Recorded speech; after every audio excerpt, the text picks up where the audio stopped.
I'm 13 WMAZ meteorologist Alex Forbes. Subtropical Storm Nicole formed earlier this morning. Kind of a mess here in the northern Atlantic. It's situated north of Puerto Rico this morning, winds of 45 miles an hour. And you can see it's broadly getting the rotation to it. It's really this part right in here that is the storm itself, but the wind field much bigger, expanding into the darker cloud tops you see back behind this, further off to the east. So it's a subtropical storm, doesn't have all the tropical characteristics with it right now, but it is expected to gain that here in the days ahead as it moves towards the Florida Peninsula. 10 a.m. update here from the National Hurricane Center. Now forecasted to become a Category 1 hurricane prior to landfall somewhere near Fort Lauderdale. But notice the cone has anywhere from, say, the Cape Canaveral area all the way down to Miami for a potential landfall spot. But then it gets hung up on a cold front and ejected off towards the northeast there as it weakens as a tropical storm moving into the weekend. So the plan is for it to be a tropical storm somewhere near Charleston Saturday morning with winds of 50 miles an hour. So obviously close to us here in central Georgia. We're all in the cone. Theoretically, the center could come over us because we are in the cone. So let's map this out in terms of any potential impacts here.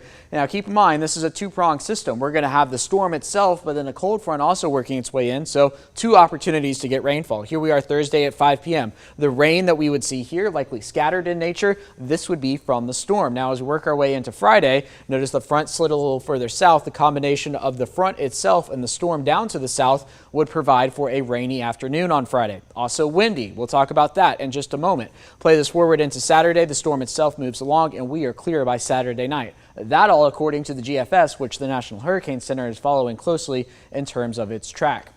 Now let's talk about the European model. We're playing the same thing, just at the same time, just at a different model. Here we are at 5 p.m. Rain beginning in our far southeastern counties there on Thursday. Play this forward into Friday. There comes the front. It kind of becomes one, and we're looking at a rainy Friday afternoon in central Georgia. And then the energy from the storm lifts up towards the north, and we begin to clear out Saturday afternoon and evening.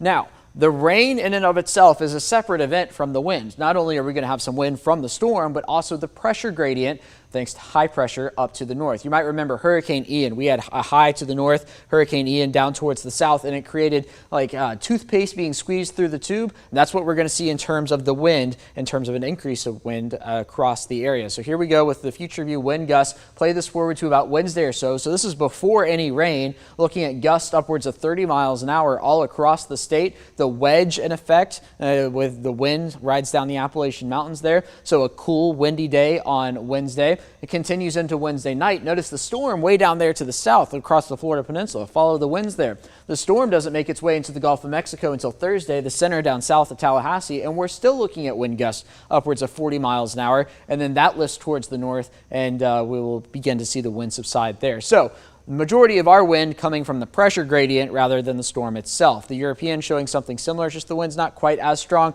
Gusts to about 25 Wednesday afternoon, and then maybe some increase in that as we head into Thursday afternoon. Here we are at 2 p.m. Again, the center of the storm way down to the south with the combination of the high pressure and the storm creating those strong wind gusts. So what you need to know, we've got rainfall possible late Thursday into Friday, maybe even into the first part of Saturday. But the wind, I think the bigger issue, gusts to 40 miles an hour on Thursday and Friday. May as well throw Wednesday in there as well, thanks to that pressure gradient. All these details will become a little more clear as we get closer. And of course, we'll keep you updated right here on 13 WMAZ.